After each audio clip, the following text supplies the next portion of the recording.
हाँ जी सर। हमारे पास बेसिकली तो 2-3 टर्म्स आता है। पहला आता है हमारे पास स्टैंडर्ड डेविएशन, वो होता है हमारे पास under root of the 1 by n sigma x bar minus xi का होल स्क्वायर, मतलब कि under root of the 1 by n sigma xi square minus x bar का मतलब कि स्क्वायर, ये सही है।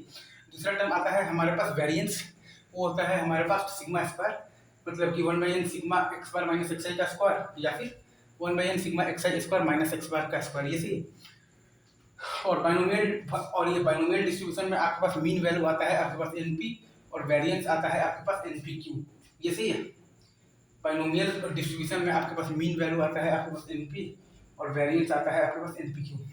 और मीन डेविएशन की अगर आप बात करें तो 1 by n sigma mod of x bar minus xi आता है।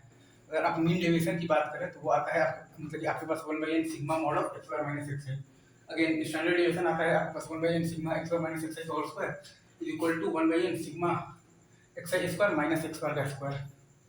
और वेरिएंस जैसे कि मैंने आपको बताया कि 1 by n sigma x bar minus xi का होल स्क्वायर, या फिर 1 बाई n सिग्मा xi का स्क्वायर माइनस x बार का स्क्वायर। अगेन आपके पास वेरिएंस जो आता है वो आता है basically 1 by n sigma x bar minus xi का होल स्क्वायर, या फिर 1 बाई n सिग्मा xi का स्क्वायर माइनस x बार का स्क्वायर, ये सही है। ये सब कुछ एक फॉर्मूले हैं, आपको ये सारी चीजें याद रहनी चाहिए। और इस पर एनपीक्यू पर आज भी मैं कह रहा हूँ जेईई मेंस में सवाल आ रहा था, जो कि है मतलब कि उसमें कुछ नहीं है, मजाक बना कर रख दिया, बट ठीक है, काम है बताना। Thank you very much. और उसका प्रूफ बाइनोमियल तो कोफिशिएंट्स की मदद से आता है, और सब बेसिकली तो इसी के थ्रू आता है, तो ये सारा ही आपको रटा हुआ होना चाहिए, ठीक है, on the tips.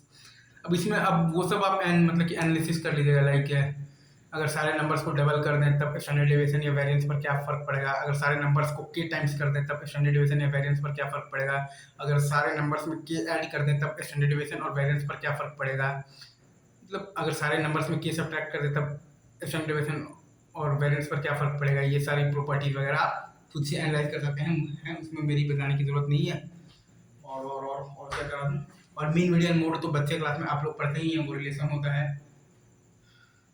Mode is equal to क्या 3 मीडियन माइनस 2 मीन, जो भी व्हाटएवर, या mean is equal to 3 median minus 2 mode, जो भी है वो आपको याद होना चाहिए। बाकी चलिए ठीक है, थैंक यू वेरी मच।